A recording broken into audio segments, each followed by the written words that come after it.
یا ایھا الذین آمنوا لا یسخر قوم من قوم. سب سے پہلی بگاڑ کی بات کسی کا مذاق اڑانا، کسی کی بات پہ ہنس دینا.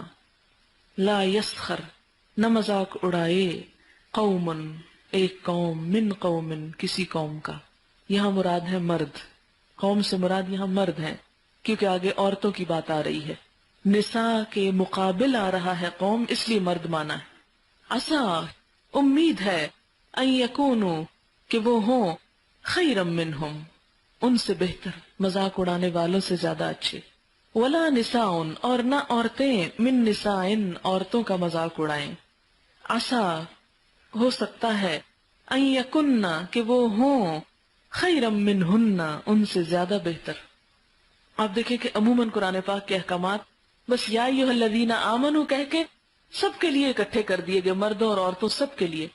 لیکن یہ حکم خاص طور پر، الگ طور پر عورتوں کے لیے بھی دوبارہ دیا گیا، ریپیٹ کیا گیا. کیوں؟ ایسا کیوں ہوا؟ اس لیے کہ عورتوں میں عموماً یہ عادت زیادہ ہوتی ہے. میں نے کئی عورتوں کو دیکھا ہے کہ حماقت کے ساتھ اپنے ہی بچوں پہ ہنس رہی ہوتی. بچہ گر گیا، ہنسنا شروع کر دیا. بچے نے توتلی زبان میں بات کی، مذاق اڑانا شروع کر دیا. تو اس سے ایک تو بچوں کی جو تربیت ہے اس میں بگاڑ آتا ہے، اور دوسری بات یہ ہے کہ ایک ناشائستہ اور غیر اخلاقی حرکت بھی ہے، اور بد اخلاقی کی تعلیم بھی ہے ایک طرح سے، کیونکہ ماں ایک معلم ہے. اگر ماں باوقار نہیں ہوگی تو بچوں میں بھی وہ وقار نہیں آئے گا. مذاق اڑانا تکبر کی علامت ہے، کیونکہ تکبر کیا ہے؟ الکبر بطر الحق وغمط الناس. بطر الحق کیا ہے؟ حق کا انکار کرنا، اور غمط الناس، لوگوں کو حقیر سمجھنا. آپ کسی پہ کب ہنستے ہیں، کب اس کا مذاق اڑاتے ہیں؟ جب آپ اس کو بے وقوف سمجھتے، اپنے سے کمتر سمجھتے ہیں. اور سخریہ خاص طور پر، اور مسخرہ پن اور یسخر کا لفظ جو ہے یہ آ ہی اس لیے رہا ہے کہ کسی کو حقیر سمجھ کر اس کا مذاق اڑانا، کسی کو کمتر سمجھ کر اس کا مذاق اڑانا. اب اس میں مذاق اڑانے کی قسمیں کیا کیا ہو سکتی ہیں؟ مثلا زبان سے مذاق اڑانا، نقل اتارنا، کسی کے بولنے کے انداز کی، کسی کے خاص تقیہ کلام کو. کہ مثلا اگر کوئی شخص مثلا کا لفظ بہت بولتا ہے میری طرح، تو نقل اتارتے وقت مثلا اسٹریس دے کے کہنا تاکہ سب کو پتا چل جائے کہ کس کی بات ہو رہی ہے، اور پھر اس کا مذاق بھی اڑایا جائے. عموماً آپ نے دیکھا ہوگا طالب علموں میں، ہم خود یہ کام کرتے رہے ہیں زمانے جاہلیت میں، کہ گھر آ کر اور کوئی کام نہیں ہوتا تھا سوائے اس کے کہ ہماری مس یہ کرتی ہیں، وہ اس طرح بیٹھتی ہیں، وہ ایسے بولتی ہیں، وہ یہ کہتی ہیں، وہ یہ کرتی ہیں. بعض اوقات اچھے انداز میں اور بعض اوقات مذاق کے انداز میں بھی.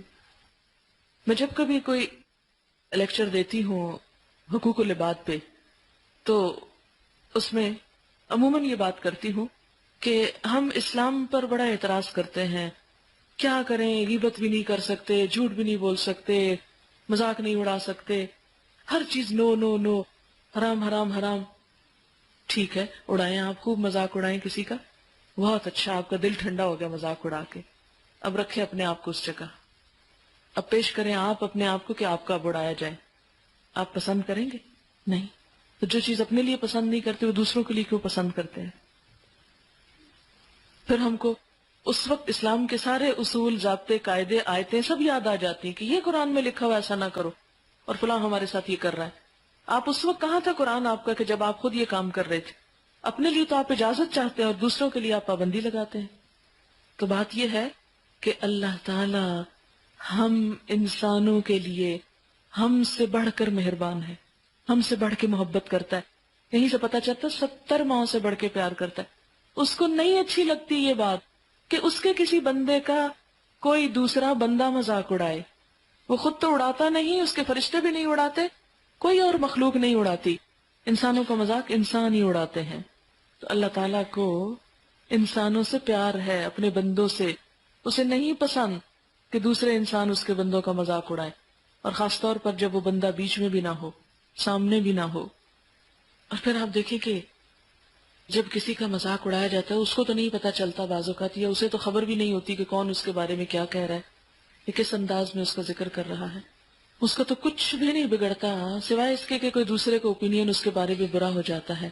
لیکن اپنا تو سوچیں کہ ہمارا کتنا کچھ بگڑ جاتا ہے، ہمارا کیا اخلاق لوگوں کے سامنے آتا ہے، ہماری کیا پکچر بنتی ہے کسی اور کے سامنے. اب مشکل یہ کہ سارا معاشرہ ہی اس لپیٹ میں، اس لیے کوئی کسی کا مذاق اڑا رہا ہو تو وہ بھی برا لگنے کے بجائے اچھا ہی لگتا ہے کہ واہ واہ، اس پہ تالیاں ہوتی ہیں اور خوشی کا اظہار کیا جاتا ہے. تو اس سے کیا پتہ چلتا ہے کہ چونکہ انما المومنون اخوۃ ہے نہیں، اخوت ہی نہیں ہے، مسلمانوں میں باہم محبت ہی نہیں ہے، تو جو چاہیں کسی کے ساتھ کریں، جتنا چاہیں کسی کا مذاق اڑائیں. جب دوسروں پر ہو تو بہت اچھا لگتا ہے، لیکن جب اپنے پر ہو تو انسان کے لیے بعض اوقات ناقابل برداشت ہوتا ہے اور بعض اوقات وہ بڑے بڑے فساد کا موجب بنتا ہے. پیچھے چونکہ کہا کہ اگر لڑائی ہو جائے تو صلح کراؤ، اب اسباب بتائے کہ لڑائی ہوتی کس کس بات پر ہے. اس میں نمبر 1 مذاق اڑانا ہے. اس میں ایک اور بات یاد رکھیں کہ زبان سے کسی کا مذاق اڑانا نمبر 1، نمبر 2 کسی کی نقل اتارنا، خواہ اس کے لباس کی ہو، خواہ اس کی چال کی ہو، خواہ اس کی بولنے کی ہو، خواہ اس کے تکیہ کلام کی ہو، یا اس کی طرف اشارے کرنا. مثلا اگر کسی کا ازار بند لٹک رہا ہے اور دوسرے لوگ متوجہ نہیں تو اشارہ کر کے نہ دیکھو وہ کیسے بیٹھا ہے، اس کی فلاں چیز نظر آ رہی ہے. یا کسی کے چہرے پہ یا لباس پہ کوئی داغ ہے تو اس کی طرف لوگوں کو متوجہ کرنا، یہ بھی مذاق اڑانے میں آتا ہے. اس کے کسی کام یا اس کی شکل و صورت یا لباس یعنی ڈریس کے اوپر کوئی نقص نکالنا یا عیب کی نظر سے دیکھنا یا لوگوں کو توجہ دلانا، یہ سب دوسرے کو حقیر کرنے میں یہ چیز شامل ہو جاتی ہے. اس سے سوال یہ پیدا ہوتا ہے کہ کیا کسی چیز میں بھی کسی کی کوئی نقل نہیں کر سکتے، کاپی نہیں کر سکتے؟ مثلا اگر آپ کسی کی نقل کرتے ہیں کسی اچھائی میں، کسی خوبی میں، تو کیا اس کی اجازت ہے؟ اس کی اجازت ہے. اب ہمیں کیا کہا گیا؟ لقد کان لکم فی رسول اللہ اسوۃ حسنہ، نبی صلی اللہ علیہ وسلم میں اسوہ حسنہ. اب کیا ہوتا ہے کہ صحابہ کرام کی کوشش یہ ہوتی تھی کہ ایک ایک چیز میں آپ کو کاپی کریں، اور وہ اس پہ کمپیئر بھی کرتے تھے کہ فلاں شخص جو ہے شکل میں آپ سے بہت ملتا ہے، فلاں بول چال میں آپ سے بہت ملتا ہے، فلاں اس انداز میں آپ سے بہت زیادہ مشابہت رکھتا ہے.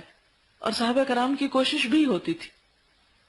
تو کسی اچھے سٹائل کو اپنانا یا اس کی نقل کرنا وہ تحقیر کے لیے نہیں ہوتا، وہ تو تعظیم کے لیے ہوتا ہے.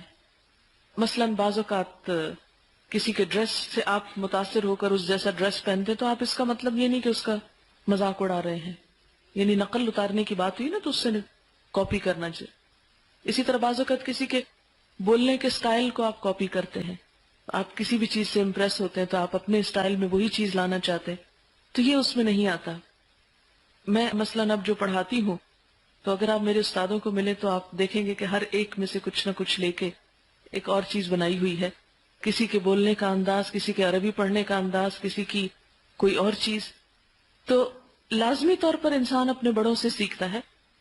آپ نے دیکھا ہوگا کہ بچے اسی ٹون میں بات کرنے لگتے ہیں جس ٹون میں ماں باپ کرتے ہیں. تو یہ نقل کا جذبہ بچپن سے ہی انسان کے انسٹنکٹ میں ہی ہے، جبلت میں ایک طرح سے، اور یہ سیکھنے میں بڑی مدد دیتا ہے.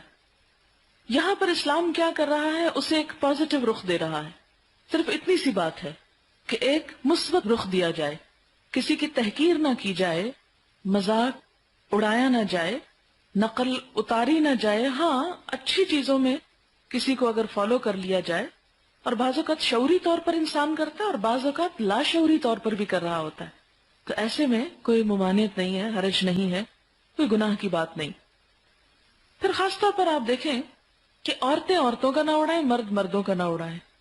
اس سے ایک اور بات بھی انڈائریکٹلی پتہ چلتی ہے کہ اسلام میں اس طرح کی مکس گیدرنگ جس میں بیٹھ کر کھلی بات چیت ہو رہی ہو، عورتیں مردوں کا یا مرد عورتوں کا مذاق اڑا رہے ہیں، اس کی گنجائش نہیں نکلتی.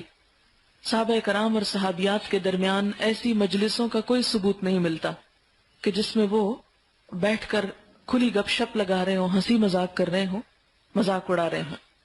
یہ جو بات اللہ تعالیٰ فرماتے ہیں نا جو پیچھے مذاق اڑانے میں، عَسَىٰ يَكُونُوا خَيْرًا مِّنْهُمْ عَسَىٰ يَكُنَّ خَيْرًا مِّنْهُنَّ.